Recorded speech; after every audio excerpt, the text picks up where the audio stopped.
Hey guys, Dylan from Noble Records coming at you with another video. Oh man, so I thought I would come on here today and talk to you about burnout. You know, it's easy to get burned out with records. Records is like anything else in life. You know, you get burned out with a lot of different things. But records is something that I've gotten burned out with a bunch over the years, and I deal with a lot of people that are burned out with records. And so I kind of thought I would get on here and do just like a little video talking about, you know, I don't have a script or anything, just talking about burnout, talking about my experience with it and how to mitigate it and all that stuff. So before we get started, if you haven't already, hit that subscribe button, hit the like button, drop me a comment, follow us on Instagram, all that stuff. Love to stay in contact with y'all. But anyway, so, you know, I'm going through a little bit of a spell of burnout right now. It happens a lot with me because I own a shop. And I get so many records come in. Like, I legitimately buy 1,000 records a week. A lot of people, like, that will blow people's minds to buy that many. But, like, I will go to work, and I will say every Saturday when I leave the shop, I'm burned out. I'm done. I don't want to see a record. I don't want to hold a record. I don't want to touch a record. But, like, when I get home and eat dinner, it lasts a couple hours, and then I'm, like, back on eBay looking whatever. Like, I always have something on my mind. You know, I'm always been super laser focused with collecting. But, you know, over the years, I've been burned out a few times. I remember the first time I got burned out was the first time I bought a big collection. I was so hungry for years and years and years to find records, and I was obsessed and could never get enough because I could never find them and all this stuff. And I bought, this was in, you know, I was 21. Records were not back. They were not, no one cared about them. And this guy was moving and sold his whole collection. He was just trying to get it. He was just trying to offload it. And I didn't even know what it was. I didn't know anything about it was like punk and new wave and all that stuff. It was 7,000 records for $200. It was the deal of a lifetime. At the time, but for even more than monetarily, it was knowledge for me because most of the music I didn't even know because I just grew up with classic rock. So it was amazing. But I remember, you know, carrying the collection up 3 flights of stairs. We lived in the third story of a freaking apartment building. Remember loading up, and I sat and looked in my living room, and dude, it was just records everywhere, you know. And I remember telling my wife, we laid down that night to go to bed, and I was like, because we just got married, and I was like, I think I'm done with records. I think I said, I think I've had my fill. This is all the records I'll ever need. And she's like, all right, great, you know. I don't worry about you running around. But, like, you know, even from a kid, I was obsessed, you know, just obsessed with records. And, you know, my teachers got my parents, you know, together and had a meeting at one point and said, you need to put him on medication because he has severe ADHD and OCD and all this stuff. And my parents were like, no. Like, he's obsessive, and we know that, but, like, I was obsessed about, like, as a kid, like, all these different things, and I would, like, throw myself into it and, like, read about it and learn about it. And my parents saw that as a good thing, so they were like, you know, I remember them telling my principal, like, you know, God made him that way, and that's how he'll do the best in life is just being himself. And that's what I was always taught. So that's what I've always done. So anyways, over the years of being obsessed and obsessed and obsessed, I get to the point where I've had my fill and I'm kind of done for a minute. You know what I mean? And it's been really weird navigating that, owning a record store. You know, a lot of people watching this are probably just casual collectors, and they don't understand buying 1,000 records a week, but it's something that I do. But I do deal with a lot of people that come in and they get burned out. Like, lately, I've been buying so many collections, and, like, I just bought that huge one in Florida. And so with the huge one in Florida, I added a lot to my collection, and I've already got a huge collection here that I don't get to fully enjoy. It kind of sucks that I've like collected all these incredible records. Like, this is the best collection I've ever had in my whole life. I've got really great stuff and barely get the time to enjoy it because I'm always working my butt off, you know. So it's just, that's kind of the guilt of it for me, is that I'm just like, man, there's all, like, how many people would just, like, die to have, like, looking at which Lazy Bones on the wall, like a super clean First Ambient Precious, boom, right there, you know. Or, you know, Distortions by The Litter, or Flash and Moving Sidewalks, or Randy Holden Population 2. All these records that, like, anyone would just kill to have this record. I've got a bunch of them, you know. and I don't get to really enjoy them. And I think people kind of view it as I have trophies and that I'm doing it for clout or whatever. That's not really not what it is. We'll get into that later, but I think that everybody gets to the point to where there's burnout, and it can be caused by a lot of different things. One thing I think is really caused by is if you're trying to keep up with all the reissues that are coming out. Like, I think that's a really common thing. You know, Blue Note comes out with their Tone Poets, and they're all amazing. So I try to get them all. You know, when they come in the shop, I take one home. You know, and so now I've got, like, I don't think I have them all, but I've got 98% of them. You know, I've got most of them, the ones that I would really want. And so, and then the classic series, they sound amazing. They're killer. They're cheap. Why not? You know, and so, like, there's all these different reissues that you really try to keep up with the label, and it's just, they're cranking stuff out now so fast you can't keep up. It's hard to keep up. I mean, even if you had all the money in the world, it's hard to keep up. So I think that's one thing, like, people start to amass records faster than they can listen to them, really. And then you get to the point where you're like, what am I doing? You know, why do I even have all these records? I don't even have time to listen to them. So I think that's a big contributing factor to burnout. And, you know, it also comes with just having too much or big life changes. Like, I got really burned out with it 7 years ago when my son was diagnosed with autism. I kind of freaked out and started selling stuff, you know, just because I wanted to have more money for him, to where, you know, I quit my job. Like, I had a job where I was doing swing shifts, and I was working at night. Like every other week I would work at night. And it just, like, he would stay up all night, so he wouldn't be able to do well when he was in therapy. And so I ended up quitting my job, selling all my stuff. Like, I just went nuts with it because I was like, these records are not important. Like, I've got this going on, and this is important, and I need to figure this out.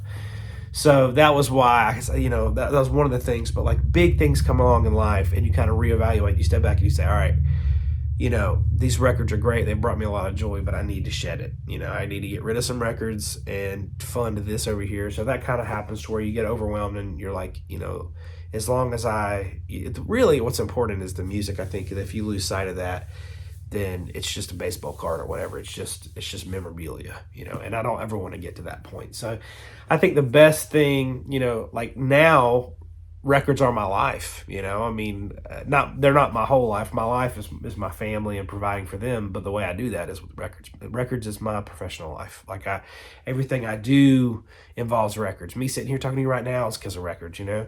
I got a shop, so if I ever get totally burned out and I don't want to deal with records anymore, I will suffer financially for that, you know. Like, my shop will go down, everything will suck, you know. So I have to stay excited about it. It's part of my job. I got to do it. So it's weird having that relationship with it, to where I couldn't quit if I wanted to. So that's kind of nice, though. But I wouldn't, because I know myself, and I know that the past, all the times I've sold my records, I've sold my collection, I think 4 times. I've always regretted it, and I always come back. It's just an addiction that I cannot shake, and has brought me so much joy over the years. It's something I know that I'm never going to just willingly give up. Even if records completely go away, my shop goes under, I go bankrupt, and no one cares about records, and they're taking them to the dump and dumping them, I'll be at the dump digging. I love records. I don't care what anybody else thinks about it. You know, but we've got to this point in record collecting culture that there's a lot of record snobs out there.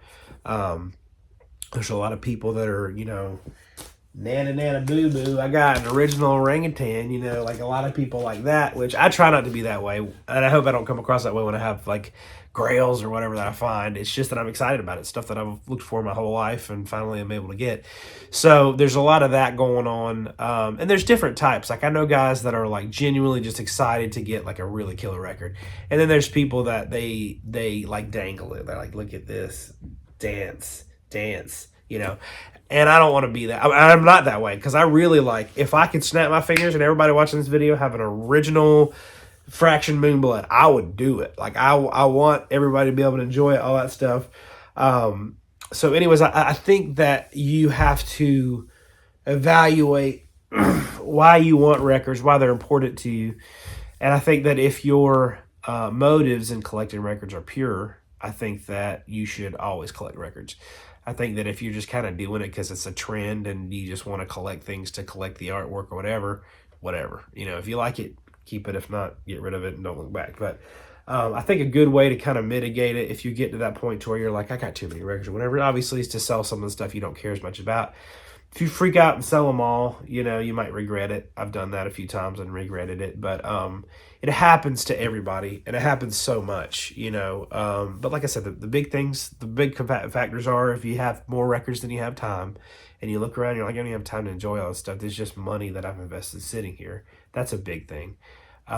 If you just kind of get overwhelmed, like if you buy a collection or something, you just get overwhelmed with stuff and you don't have time to deal with it, or if a big life situation comes along to where you realize that records aren't really all that important, because truth of the matter is, the records, you know, are not important at all. Like the records, for me, I love records. It's something that like I really enjoy, but I mean, like, I love hamburgers and pizza too. Like I love it, but I know that they're not good for my health, so I really eat them sparingly. You know what I mean? Like, so with records, I love records, but they're not the point of life. What's really special with me with records now, it's really cool that there's a community around it, and that I make a lot of friends that way. I'm able to make my living that way.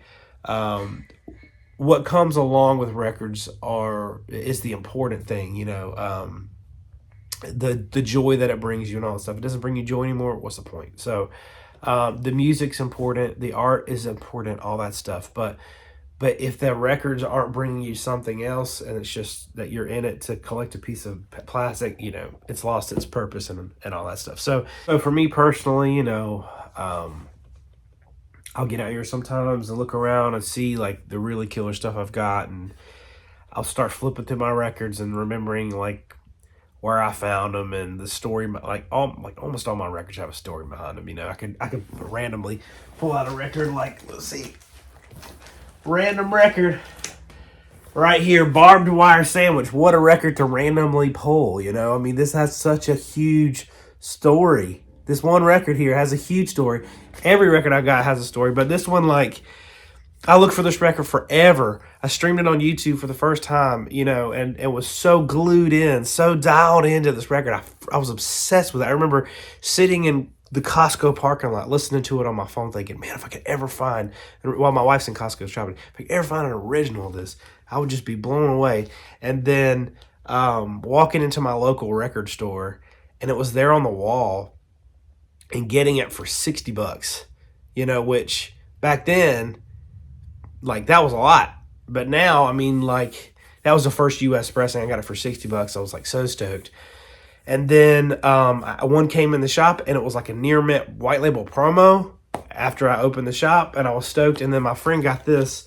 This is an original UK stereo, which is kind of the one you want. A friend of mine has a shop, and he ended up getting one in and selling me this. So I sold my white label promo at one of my anniversary drops. So anyways, that's just such a huge story about, like, that record was huge when I was first getting into, like, all the records have a special place in my heart, like a special story, like almost all of them. That was kind of a lucky pull. I really didn't know that was what I was going to get, but that one is like mega for me. But anyway, so like, I think that, you know, records are to bring you joy and excitement, and I get excited by little things that happen, you know. Right now I say I'm burned out. It's good for me. It's healthy for me to get burned out every once in a while, because if I'm hot after it all the time, I'll go broke, you know what I mean? But like with this collection I just got, I mean, 1,600 records that I got, and they were all killer, no filler stuff. That collection that I got in Florida, I kept a lot of them, you know. There was a lot of stuff I already had, obviously, but it was a really good chance for me to get a lot of stuff I really wanted, really needed, that would have otherwise taken me years to get. And I was able to get it at a reasonable price, so I took advantage of that and sold the rest of them. It's kind of my old school way of doing things, but it was good for the shop. It was good for my collection. But as I'm processing through all this stuff, I still have stuff coming from all over the place. Like, people bringing stuff from the shop. Like, all my friends always send me links. They're like, this just went up on Discogs, or this just went up on eBay. You got to get it. And I'm like, yeah, I need to get that or whatever. So now I'm like, you know, I've not bought anything online in like a month, which is crazy, right? But that's the good part of you know, burning out. That's so they say. you get to reevaluate why you do what you do. And everybody's different, but for me, records are so much a part of like my DNA. It's part of everything I do in life, but also like it always has been. It's been the one constant thing my whole life. First time I heard a record when I was 10 years old, I was obsessed. And I've never, ever, ever been the same. Never looked back, nothing. I've poured my whole life into it. So it's something I can never kick or give up, but just sometimes it gets to be a lot or whatever. So, but that's probably unique for me. I don't know. You guys let me know in the comments how your collection journey has been, and if you get obsessed and you go through kind of bouts of being obsessed and then kind of burning out and all that stuff. Just kind of, I like to do videos like this every once in a while, like an open forum of just how do you feel? How do you feel about records? I get on YouTube and look at all the videos that come around, and there's a lot of, toxicity in the vinyl community. I was kicked out of the vinyl community, as a matter of fact, because I was a record dealer. This was years ago, If you guys don't know, I don't know if all of you watch my videos even know, but there's this thing called the vinyl community, and I so bad wanted to be a part of it. I watched all the videos. I was like, I was fangirling over these guys that had like 800 subscribers, like they were just regular guys, but I was so tuned in. I loved all their channels so much, and they had this thing called the vinyl community, and every video they say, "Hey VC, this is so and so, and this is what I found this week," whatever. And I would just like loved it. And so finally, when I started to make my own videos, like I was a few months in, and I said something in one of my videos about how like I was doing pop-ups and I was selling stuff, and just like a bunch of them came in and was like, "F you, man. We don't have any room for dealers in our vinyl community, so why don't you leave?" And I remember I wanted to cry. I was like, man, this sucks.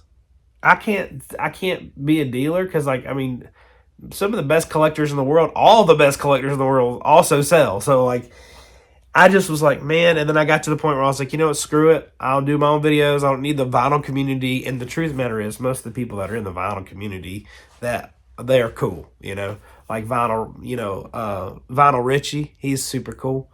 He's like one of the OGs. Matt Sands is my favorite, all-time favorite YouTube channel, and he opened a shop. So, all the Steve Carlson and all like they're totally cool, but there's some like gatekeeper ones in there that are just turds.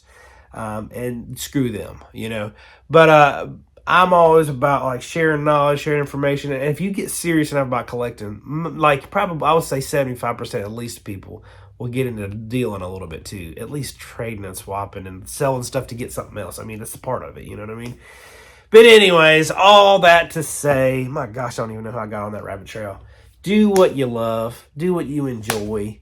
The vinyl community is big and it's vast, and you got people like, Mike from the In Groove, that's an audiophile side. You got Matt from Too Many Records, that's like into the newer stuff, like indie and hip hop and stuff I don't understand. He's like the young whippersnapper, which me and him are the exact same age, if you didn't know. But I'm just into old stuff and he's into new stuff. Like when I watch his videos, I'm like trying to like retain all this stuff. I'm like, I've never heard of any of this stuff, but he like has that new side of stuff. And then you've got, Mazzy, who's the Beatles, and he's like great wealth of knowledge when it comes to all the San Francisco, all the, all that older type of psych pop, classic rock type of thing. You got, all these different sides of it. So you kind of gravitate to whichever channels that you really like. Those are like the more popular ones, but there's a ton. I watch a ton of channels that are like, not as popular, but that are just information that I really like. So anyways, don't get burned out. If you do, sell some records, get rid of some, or don't, whatever. But just kind of reevaluate why you do it and what makes you happy, and just chase after the things that make you happy. I hope y'all enjoyed this video, and you stay away from burning out, because that's no fun. But anyways, see y'all next time.